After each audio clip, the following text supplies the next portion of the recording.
Hi class, who here wants free college? I do, and I'm here to tell you why. But before I get started, I just want to make it very clear that I've researched both sides of the argument. I will be showing my side and the arguments against it. I'm going to try to be as unbiased as possible. I've researched both sides of the argument. I've done many sources, so I'm of a credible source, and now I'm going to get started. My first argument is the student debt crisis. In 2017, the average student owed approximately $39,400. That was 3 years ago, and the numbers are only going up. The average student is owing more in debt, and the number in years is also going up. Fun fact, 44.2 million Americans hold $1.48 trillion in educational debt. That comes from the Balanced Student Loan Debt Crisis Breakdown. Nearly 1/4 of federal borrowers are in default or struggling to stay current on their loans. That comes from Afdunian, the Student Loan Debt Crisis Breakdown. The problem comes from high tuition. In 1970, the average tuition rate was $8,000 adjusted for inflation, while in 2020 it's about $28,000, like just in our current currency situation.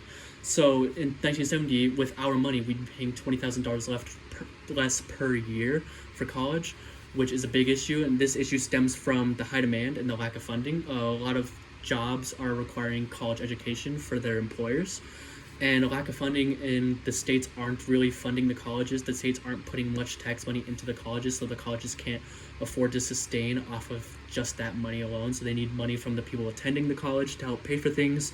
And colleges also look at the increase in financial help, like the FAFSA and scholarships that they can offer, which is another reason why they raise their tuition, because they're like, hey, this student's getting more money from other sources, so we'll just up the tuition because they can.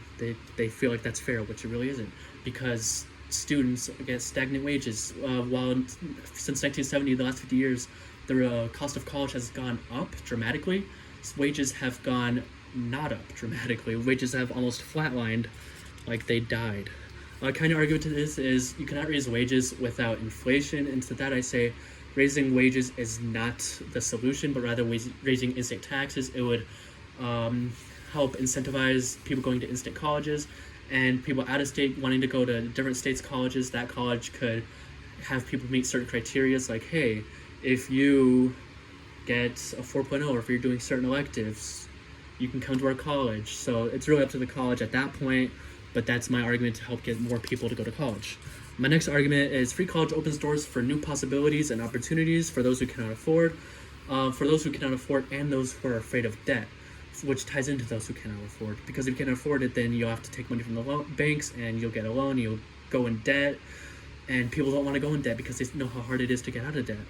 Another fun fact, college graduates with a bachelor's degree typically earn 66% more than those with a high school diploma, and that comes from the U.S. Department of Education, College Affordability and Completion, Ensuring a Pathway of Opportunities. To put in perspective, it's backwards. To put in perspective of what 66% more is, if someone is earning $60, a high school graduate would earn $100 on average, assuming they make that per hour, which would be a lot. Free college would also lower financial stress and eliminate wealth discrepancy. Most employers stress about their debt even when they're in their job, so it'd make for a cleaner workplace. And the wealth discrepancy would lower because rich people don't really need to take out loans, so that wouldn't really impact them that much, while poor people would have to take out loans and it would affect them financially. So it would lower the wealth discrepancy if they don't have to pay for college because they're both still on the same platform. The plan would ideally make higher education more accessible to those low-income and minority students. Parker Paulette, the potential cost of a tuition-free plan. Counter-argument to this is you don't have to go to college to get a job you like, and to that I say you shouldn't have to go to college to get the job you want. Just because your job is locked behind a college door doesn't necessarily mean that it's fair for you to not be able to get that. Because let's say a student at high school gets a 4.0 GPA, but they have a low-income family, while a student that gets a 2.0 GPA has a high-income family.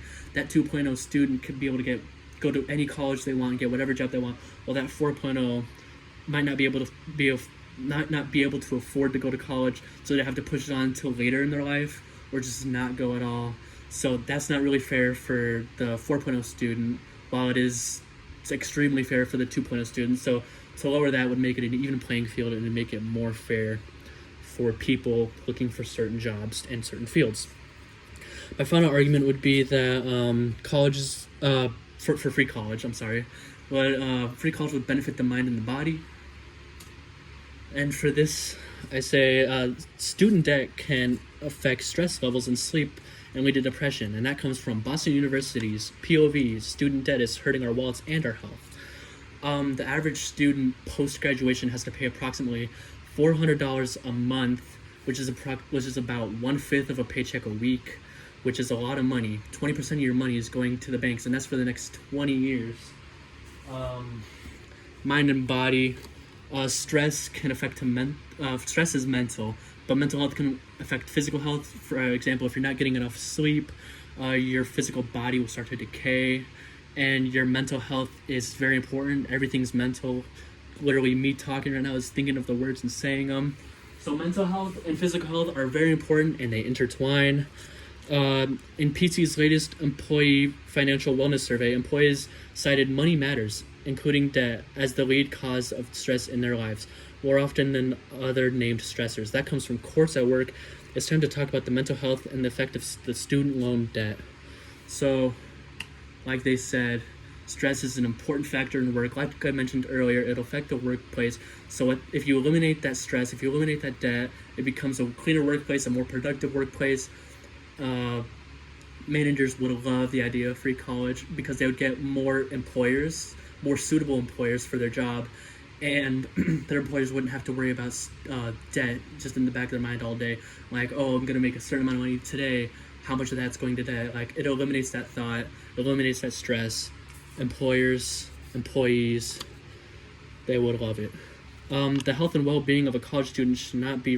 that's a counter-argument. The health and well-being of a college student should not be responsible for those who have to pay for it. That's a counter-argument to the idea of college affects your health.